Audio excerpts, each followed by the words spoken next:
The words cracked like a whip across the training field. "Handler error! That's a handler error, Johnson!" The instructor's voice carried to every corner of the compound, deliberately loud enough for all 30 candidates to hear.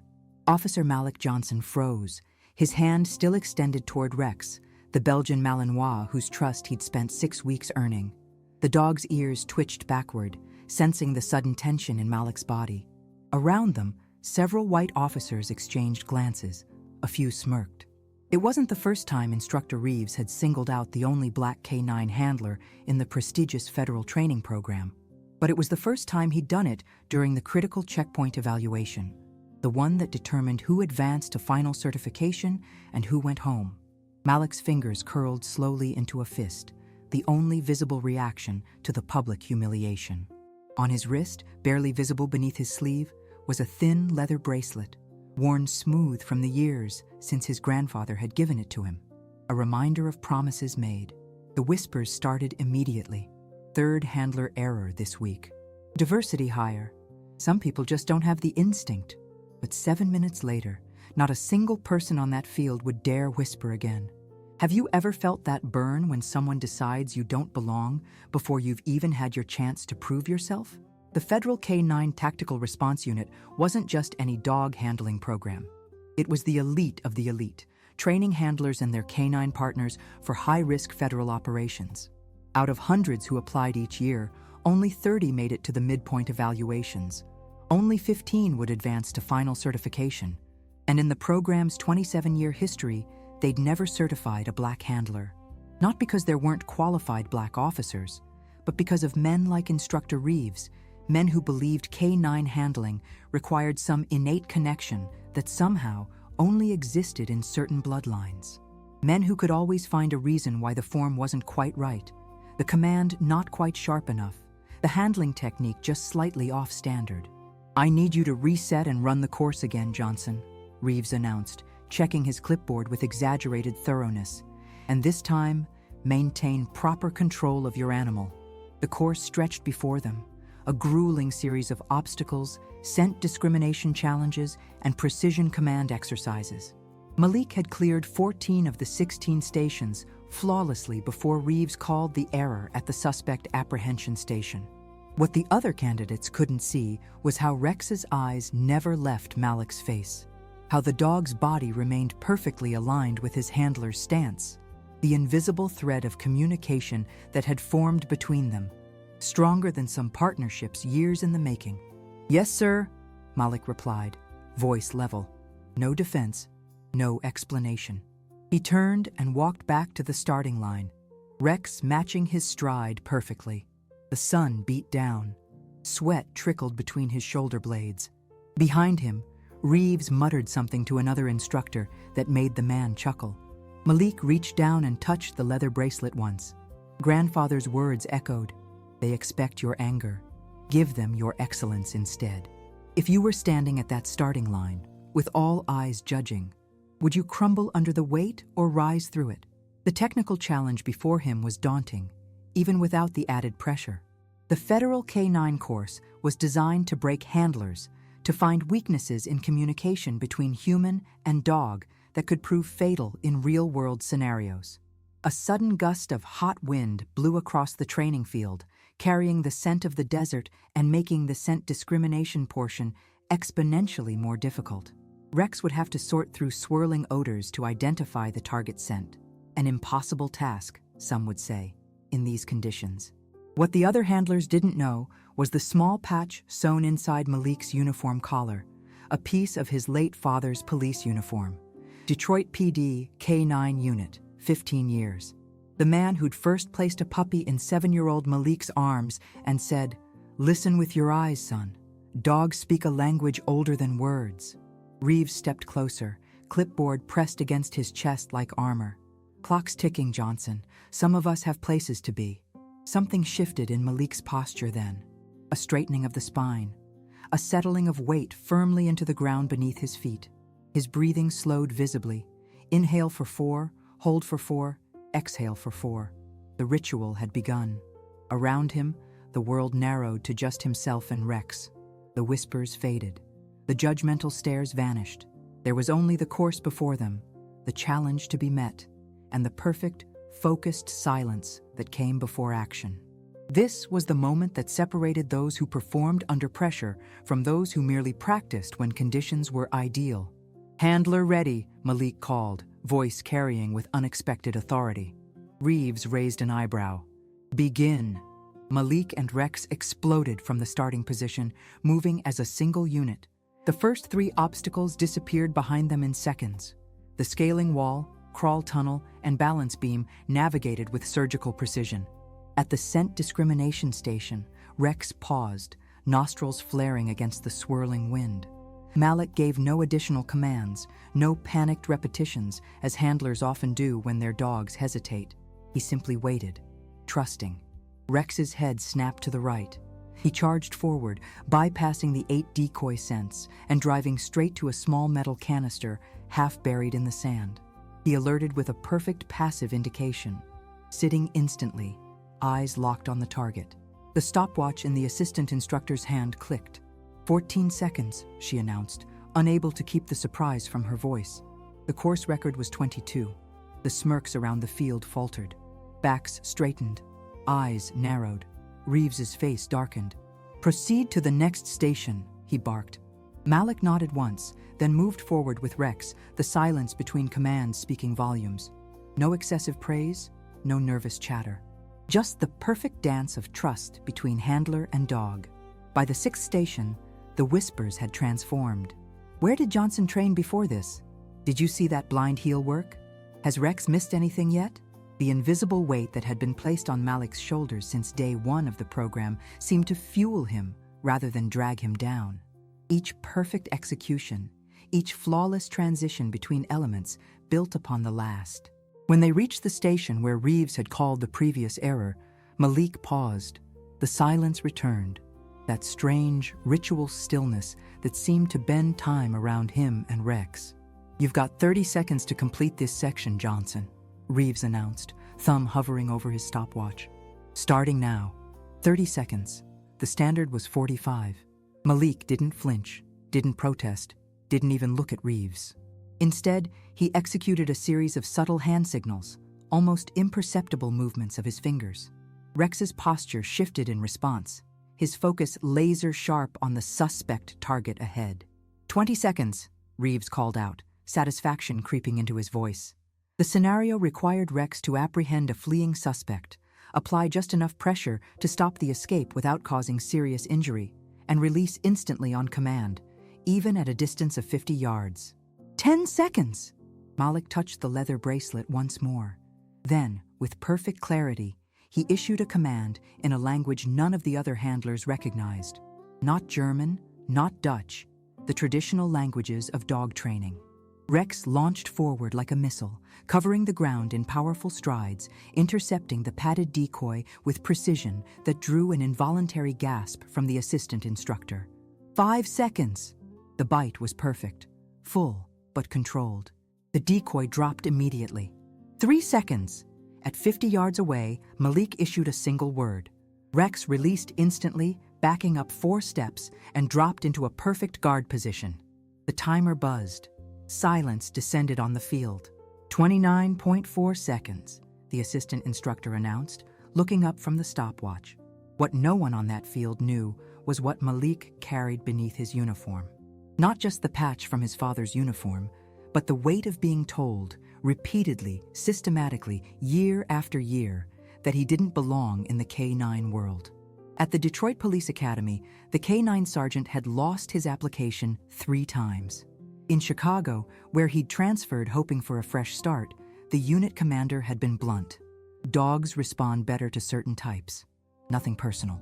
His father had faced the same barriers 30 years earlier, had broken through, had become one of the most decorated K-9 officers in Detroit's history, then watched as younger, less qualified officers were promoted above him. The leather bracelet had been his father's before his grandfather's. 3 generations of men fighting the same battle. "Water break," Reeves announced to the group, his voice tight.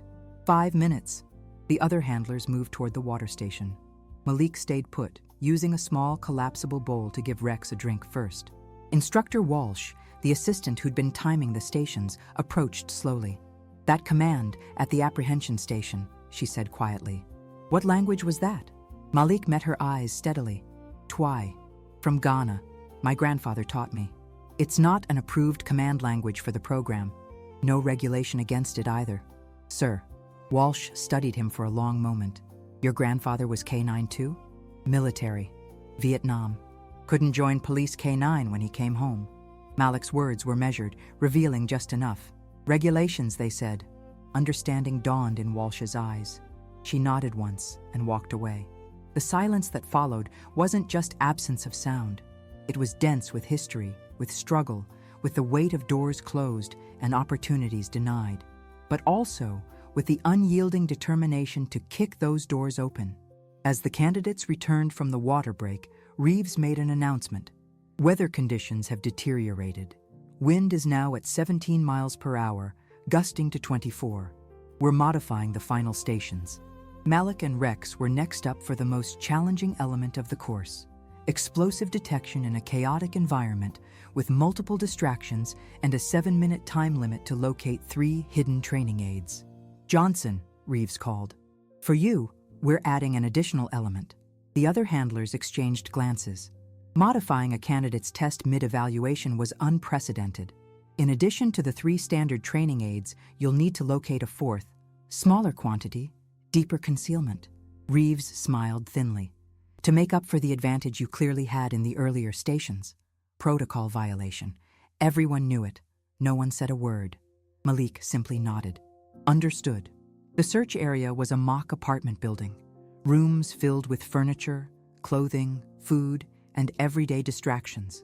4 hidden explosive training aids, when most handlers struggled to find 3. As Malik approached the entrance with Rex, he once again fell into that distinct ritual. Breathing regulated, posture aligned, that profound, focused silence.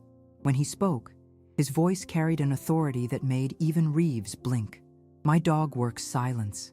No distractions during the search." It wasn't a request. It was a professional statement of working conditions.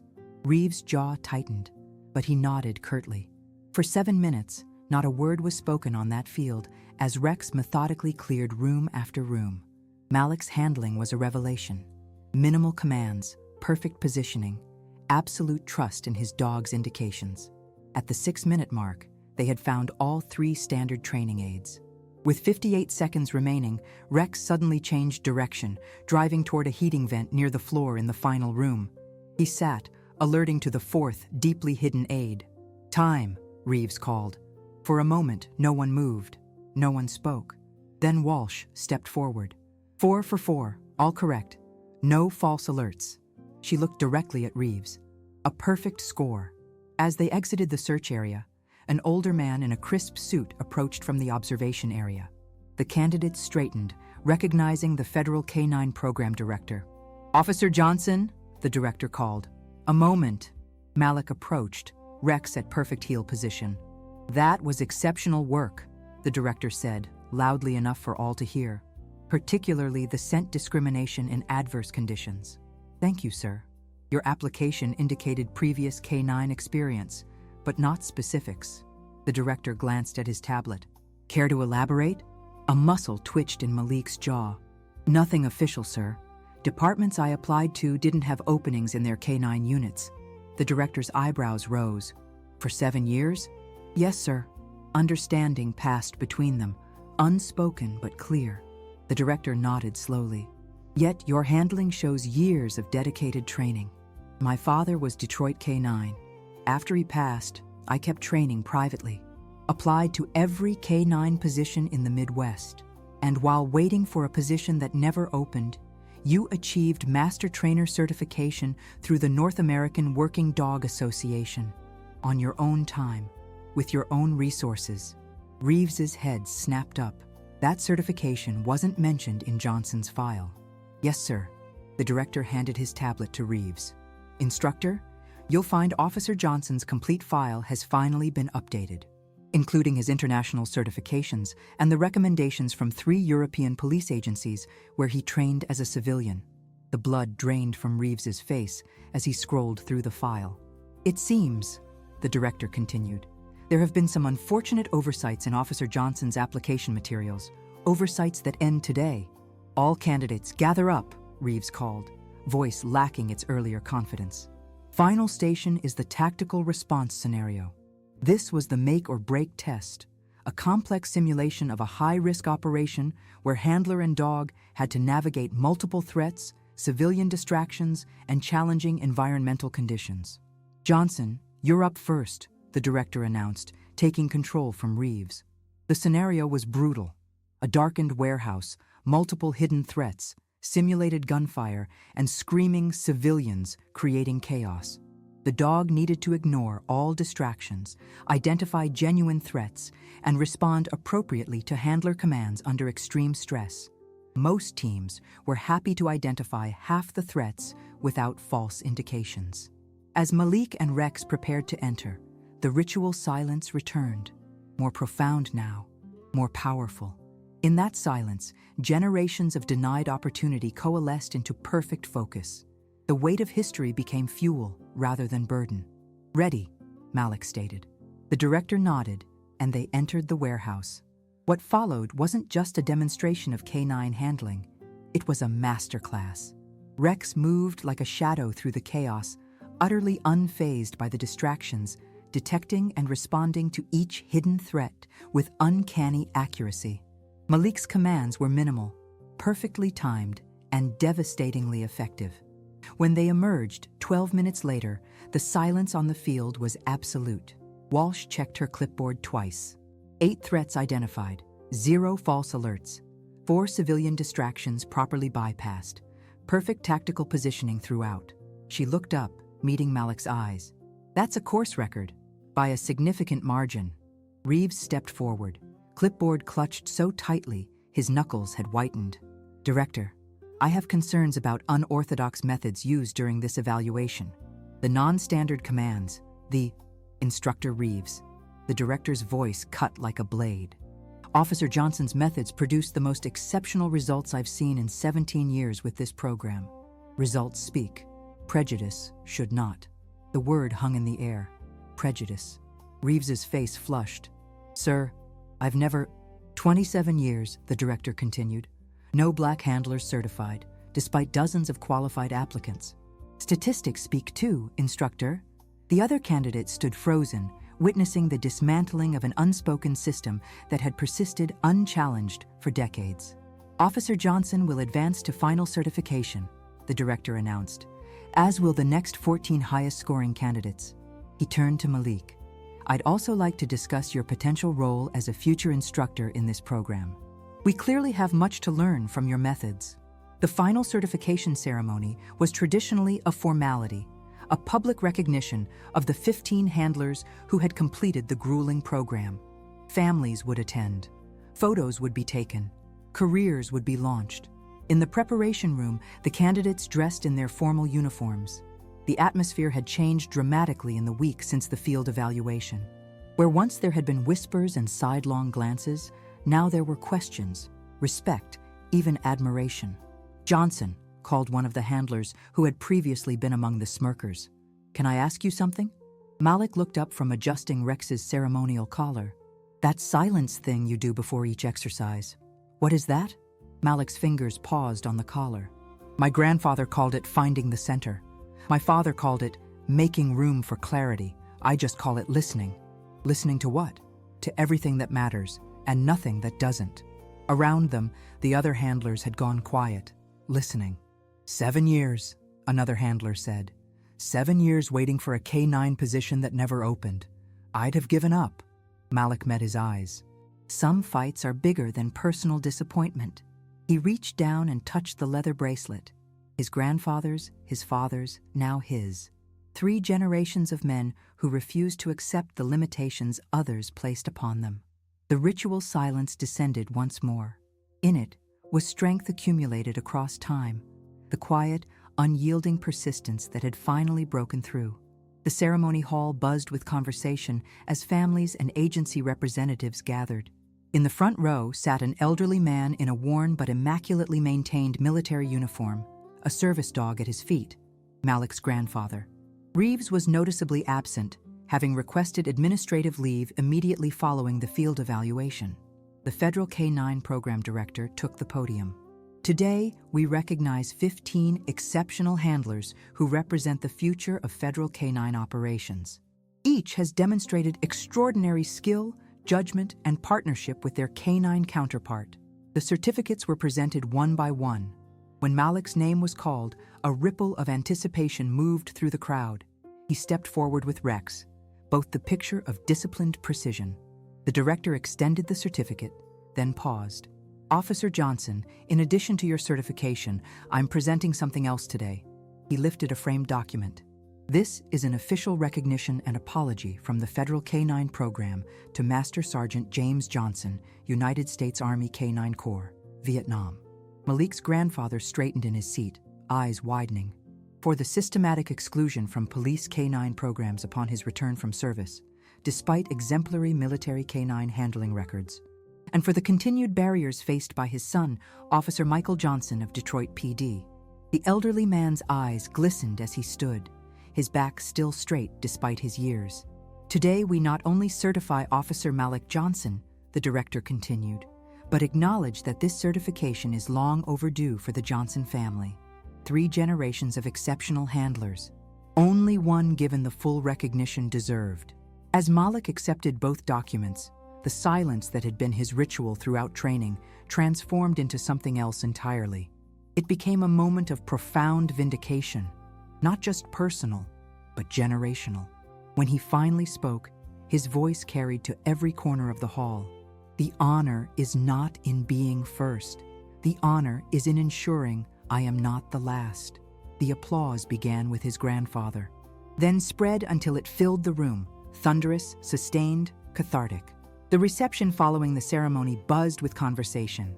Several agency representatives clustered around Malik, recruitment offers thinly veiled as congratulations. The assistant instructor, Walsh, approached with the director. "Officer Johnson," she said, extending her hand, "I owe you an apology.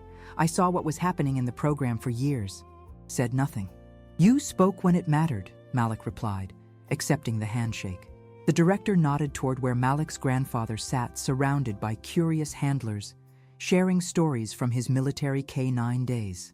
3 generations of excellence, despite every barrier placed in your family's path. "Because of them," Malik corrected quietly. "Excellence forged under pressure."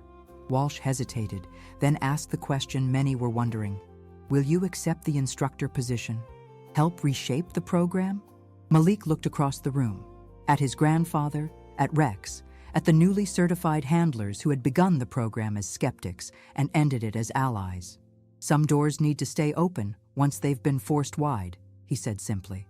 3 months later, the next Federal K-9 program cohort began training. Among the 30 candidates were 5 black handlers, 3 Hispanic handlers, and 7 women.